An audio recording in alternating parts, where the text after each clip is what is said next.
మనిషిని మనిషిగా చూడు. కులం చూడకు, మతం చూడకు. ఉన్నవాడా లేనివాడా అని చూడకు. పొడుగువాడా పొట్టివాడా, తెల్లటోడా నల్లటోడా, ఇలాంటి వ్యత్యాసాలతో మనిషిని చూడకు.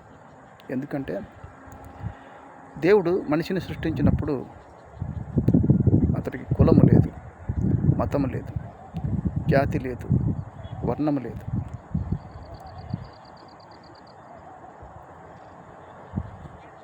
కాబట్టి దేవుడు మనకు ఒక కులము, మతము, జాతి, వర్ణము ఇలాంటి భేదాలు మనకు ఇవ్వలేదు. కాబట్టి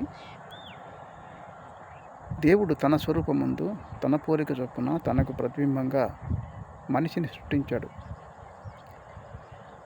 అతనికి ఎలాంటి కులము, మతము, వర్ణము ఇలాంటి భేదాలు ఆపాదించలేదు. కాబట్టి ప్రతి ఒక్కరు కూడా మనిషిని మనిషిగా చూడండి. కులం వద్దు, మతం వద్దు. మతం అత్యంత ప్రమాదకరం. ఎందుకంటే క్రీస్తుని సిలువ వేసింది మతమే. ఈ మత ఛాందసవాదులే యేసుక్రీస్తును సిలువ వేశారు. అంతటి దేవుడైన యేసుక్రీస్తునే సిలువ వేసింది ఈ మతం. ఇలాంటి మతాల గురించి, కులాల గురించి మనకు వద్దు. మనిషిని మనిషిగానే గౌరవిద్దాం, మనిషిని మనిషిగానే ప్రేమిద్దాం, సాటి మనిషిని గౌరవిద్దాం, చేతనైతే సహాయం చేద్దాం. మన చేత కాకుంటే ఎదుటివారిని సహాయం చేసే ఎదుటివారిని చూపిద్దాం.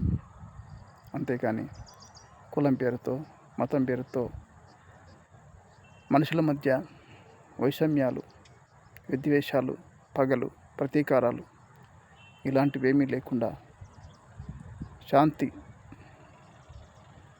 సహజీవనంలో మనుషులందరూ ఒక్కటే అన్న భావనతో జీవించాలని, ప్రతి ఒక్కరూ ఒకరినొకరు అభిమానించాలని, ప్రేమించాలని, గౌరవించాలని ఆశిస్తూ ఉన్నాను. Thank you.